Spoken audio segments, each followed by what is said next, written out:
Man, I'm super geeked about Double or Nothing. I got folks who are Vax coming over. We're gonna be having some yum yums. I got pickle pizza coming, but Stadium Stampede, man. Pinnacle, Inner Circle. When I saw this and I saw Pinnacle win on that special event, the Blood and Guts, I thought, oh, Inner Circle, they're gonna tie it up, make this a best of 3. But man, much in those tea leaves, like when the Royal Rumble comes around, I'm thinking of 2016. People are like, oh yeah, Randy's got it. Like, Randy? Where the hell's that coming from? By God, he won. Man, those same kind of voices are saying this is the end of the Inner Circle. Because if they lose, they're done. They have to break up. Is this going to come to fruition, or are we going to get a best of 3? An Inner Circle is going to tie up the score.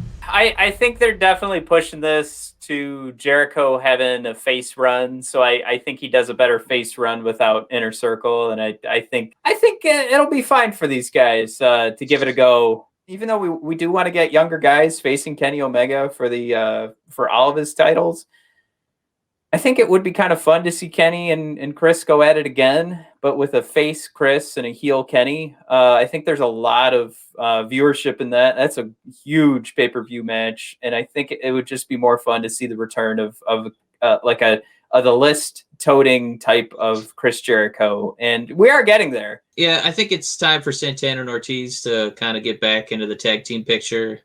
Sammy Guevara would probably go his own way with that obnoxious tsunami haircut that he loves showing everybody. I feel like if Inner Circle does win this match, it just knocks down Pinnacle, who, Pinnacle, okay, like Inner Circle has a whole, year plus of them being relevant, right? Mm-hmm. But Pinnacle, they have one victory, and it's still arguably MJF and friends. And if they're really going to try and get this stable over, get this faction over as a legitimate, heel threat, they need more wins. They need to pad the win-loss column. But yeah, we got the TNT Championship's going to be defended, Murder Hawk versus Miro. And it's not that we love talking about wrestling being a circus and the different tents. This is going to be the big hoss fight.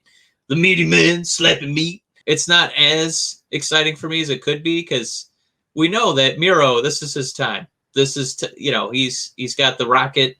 He's got the little straps kind of fit on his shoulders there, and he's ready to start flying around. And that means that he's not going to lose in his first title defense to the Murder Hawk. I always hate it when it's too predictable, but I would have gone for something that was a little bit easier to see, like another easy win for Miro. I think that would have been a better shot. I know now we're back-to-back matches already saying that we need more wins under their belts and just insert name. But I think it still makes sense. It's not unfair to say that Miro's start with AEW was, in my opinion, an absolute joke. So for him to have a Miro run, to be the guy that we wanted to see be successful in WWE, I didn't need to see video game Miro successful in WWE. That guy losing to John Cena at WrestleMania, that makes perfect sense. The Rusev that lost at WrestleMania, the Miro I want to see him be, he should go on a long winning streak. Man, let's roll the dice, or mix it up a little bit. We got the Casino Battle Royale. I hope they don't do it in the pre-show again. But some of the names out there, the Griff Garrisons, Brian Pillman Jr., Preston Vance of Dark Order, Stu Grayson, Nick Comoroto, QT, Marshall, Lee Johnson, Dustin Rhodes, man, Anthony Bowens, Max Caster, Penta L0, Isiah Cassidy, Marq Quen, Matt Sydal, Christian Cage, Matt Hardy, Powerhouse, Hobbs, Evil Uno, Colt Cabana, Jungle Boy, and of course, there's always some mystery entrants. But Matt, I'm going to give you one hot tag question here if you're ready. Christian Cage or the Field? Hot tag. Hot tag. All right, so you get the Field in this bet. I'm taking Christian Cage. And I wanted Christian Cage just to win the bet. It's almost like the more interesting conversation here is that I want to see Matt Sydal not almost kill himself. I want to see Penta do well, but that would be something like if I was fantasy booking this and not just not doing predictions. Yeah. Pick Penta.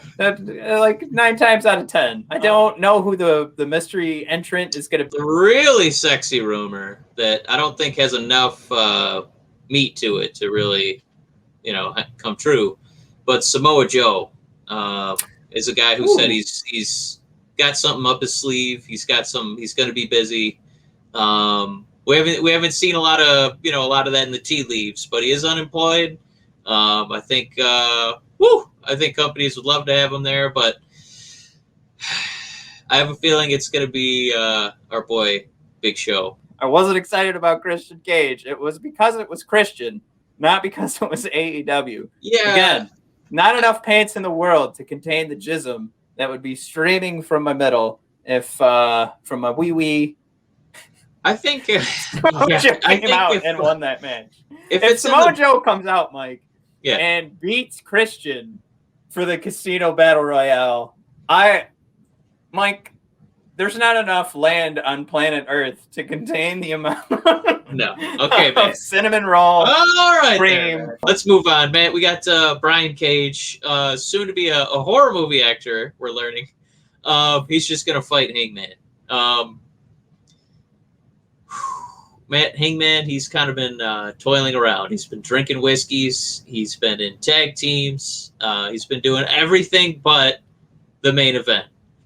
And the story is maybe the reason that he's kind of been on the peripheral is that they've been waiting for a live crowd before strapping the rocket to him. I think this is probably going to be go time this Sunday.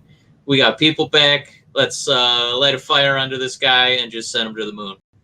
Yeah, remember when we were critical when he first started with AEW? I think everything that I didn't like,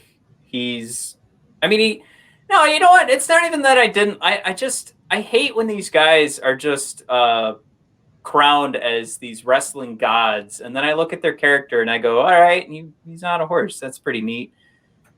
He didn't turn into Hangman Page till he was like a disgruntled alcoholic. Like that adds so much more flavor, almost literal flavor, if you think about it, to his character. There's you get the smoky heat from his bourbons. The smoky burn, I should say, not heat.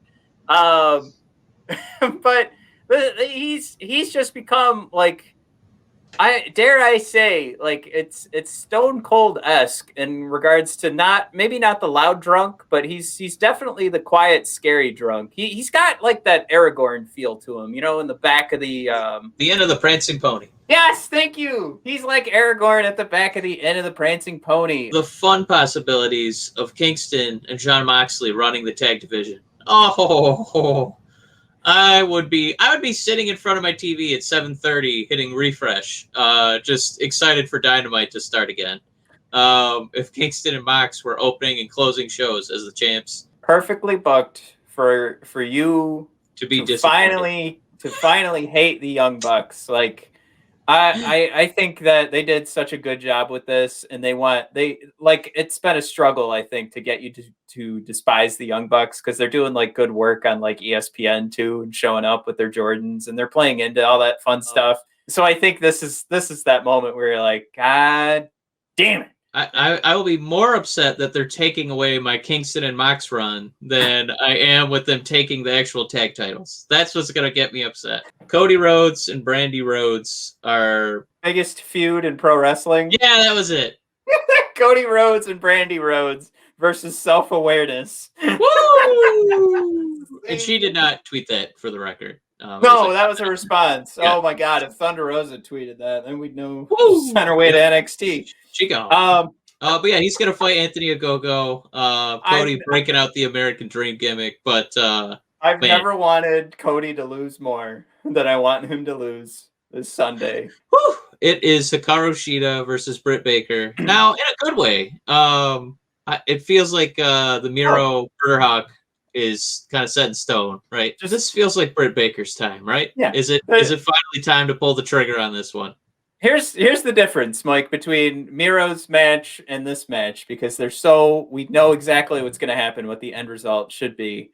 But this is crowning the champion. This absolutely has to happen, because it's almost overdue at this point. Like And it's not at that point, but if we waited another month, then we'd be like, come on, what are we doing? So yeah, this is Britt Baker all the way. She earned this months ago. Right, this is the writing's on the wall. This one's good to go. Let's pack it, ship it. It's gonna be a great match. I'm not taking anything away from it. I'm just talking about if I guess I'm addressing, am I a hypocrite? Because I'm really excited for this, and we all know Britt Baker's gonna win.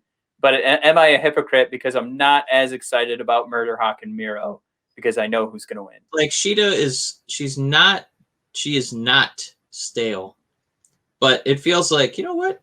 I think she's proven everything she has to prove. And even in defeat, she will still be upper echelon, in the AEW women's division. Where Britt Baker, if she loses, another match like this, kind of like, well, when are we going to see her like get her shot? Because she's clearly, the most talented woman that they employ. Then I think this is just going to be a case of perfect time.